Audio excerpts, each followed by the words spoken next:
कई बार ऐसा होता है ना कि हम ऐसा सोचते हैं कि इंग्लिश को इम्प्रेसिव हम तभी बना सकते हैं जब हम बड़े बड़े डिफिकल्ट वर्ड्स बोलेंगे।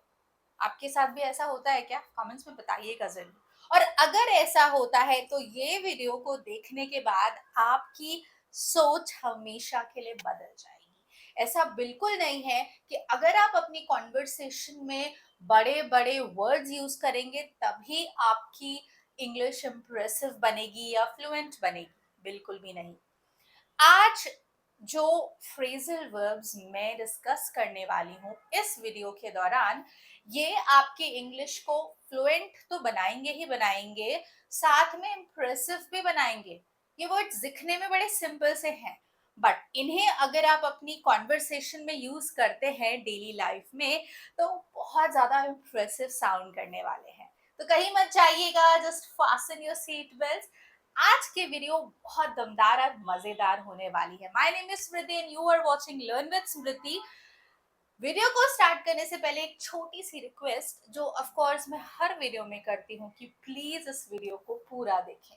अब ये रिक्वेस्ट मैं इसलिए करती हूँ क्योंकि आपके वीडियो को पूरा देखने से मुझे कहीं ना कहीं ये समझ आता है या पता चलता है कि आप जो भी कंटेंट मैं आपके लिए लेकर आती हूँ उसे पसंद करते हैं। और अगर आप स्किप करके चले जाते हैं ना, तो बस मुझे लगता है कि मेरी सारी मेहनत बेकार हो गई। तो प्लीज मेरी मेहनत को अप्रिशिएट कीजिए, इस वीडियो को पूरा देखिए। तो चलिए शुरू करते हैं दोस्तों। इससे पहले कि मैं आपको वो फ्रेजल वर्ब्स बताऊं जो आप अपनी कॉन्वर्सेशन में यूज कर सकते हैं, अगर आप ये वीडियो पहली बार देख रहे हैं और आपको आइडिया नहीं है कि फ्रेजल वर्ब्स होते क्या हैं, तो पहले वो सीख लेते हैं।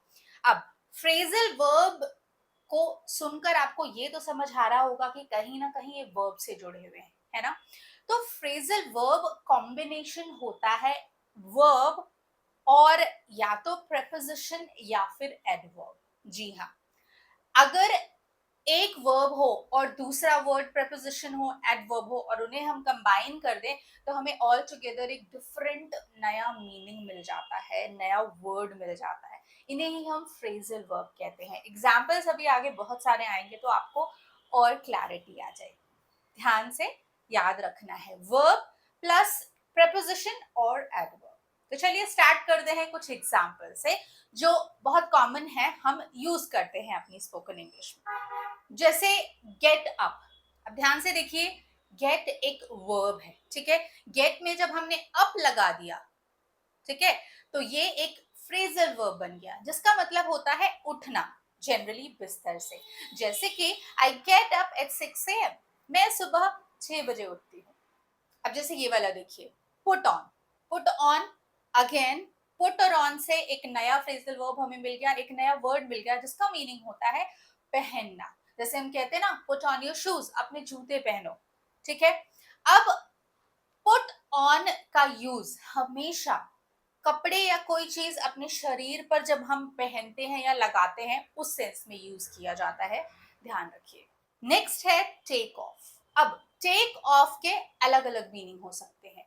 एक सेंस में आप इसे उतारना भी कह सकते हैं, जैसे कपड़े उतारना, ठीक है? दूसरा, हम एरोप्लेन के लिए यूज करते हैं ना, उड़ान जब भरता है एरोप्लेन तो तब भी टेक ऑफ यूज किया जाता है। तो जैसे मैंने बोला, टेक ऑफ योर जैकेट, अपनी जैकेट उतार दो, ठीक है? और जब प्लेन उड़ान भरता है वहां पर भी हम टेक ऑफ का यूज करते हैं। Turn on.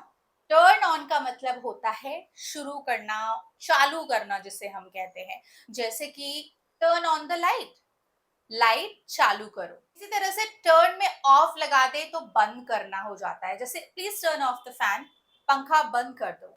अब देखिए, अगर हम लुक में फॉर लगा दें जो कि एक लुक वर्ब है और फॉर एक preposition है, तो हमें एक ऑल टुगेदर नया मीनिंग इससे मिल जाता है, खोजना, ठीक है? जैसे कि मैं अपनी चाबियां ढूंढ रही हूँ, I am looking for my keys.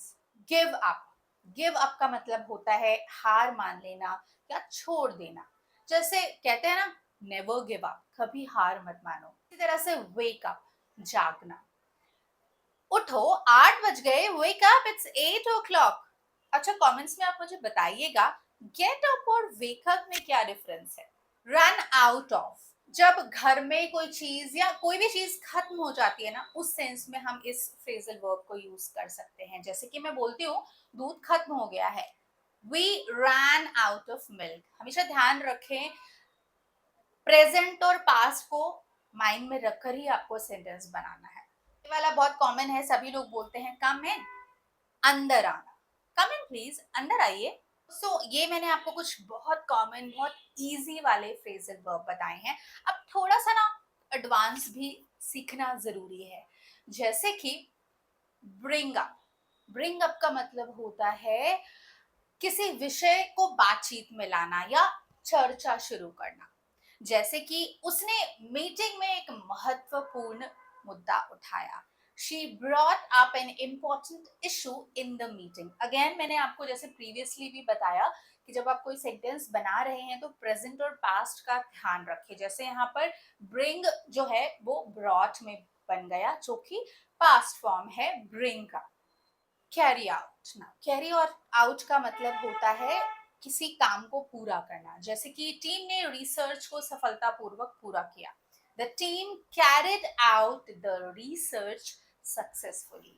Come across. अब कम अक्रॉस का मतलब होता है जब हम अचानक किसी चीज से मिल जाते हैं या कोई चीज हमें अचानक मिल जाती है, होता है ना ऐसा।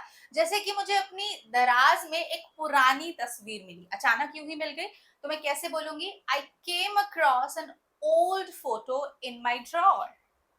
कट डाउन ऑन, किसी चीज का कम उपयोग करना। जैसे कि मैं चीनी का सेवन कम करने की कोशिश कर रही हूँ। I am trying to cut down on sugar. Fall apart मतलब मेंटली जब बिखर जाता है कोई, जैसे कि तलाक के बाद वह पूरी तरह से टूट गया। After the divorce he completely fail apart. Again ध्यान रखना है प्रेजेंट और पास्ट का। Fall becomes fail. Get along with. Now get along with का मतलब होता है जब किसी के किसी से अच्छे संबंध होते हैं, गुड रिलेशनशिप। जैसे कि मेरे को वर्कर्स के साथ अच्छे संबंध है। I get along well with my coworkers. Keep up with. Keep up with का मतलब होता है किसी लेवल को बनाए रखना, स्थिर रखना। जैसे कि आजकल तकनीक के साथ बने रहना मुश्किल है। It's hard to keep up with technology these days. Lay off. Lay off का मतलब होता है जब किसी को नौकरी से निकाल दिया जाता है। जैसे कि कंपनी ने पिछले महीने 200 वर्कर्स को निकाल दिया। The company laid off 200 workers last month. Again ध्यान रखना है, जो ले है वो लेट में बदल गया। Look down on. अब लुक डाउन ऑन का मतलब होता है ऐसे लोग जो किसी को नीचा समझते हैं। जैसे कि वो लोगों को नीचा समझता है अगर उनके पास डिग्री नहीं है। He looks down on people who do not have a degree. Make up for. अब make up for का मतलब होता है भरपाई करना। जैसे कि उसने देरी की भरपाई के लिए अतिरिक्त घंटे काम किया। He worked extra hours to make up for the delay. ये थे कुछ 20 ऐसे फ्रेजल वर्ब जिसमें से 10 तो थे बहुत बेसिक और 10 थे एडवांस। अगर आप चाहते हैं कि मैं और ऐसे एडवांस फ्रेजल वर्ब्स आपके लिए लेकर आऊं तो मुझे कमेंट में जरूर बताएं कैसा लगा आज का लेक्चर में दिखाए गए वर्ड्स, ये भी जरूर बताएं, अपने फीडबैक जरूर दें मुझे। Till then, keep learning, keep improving. See you in next video. Do not forget to like, share, subscribe. Thank you so much for watching.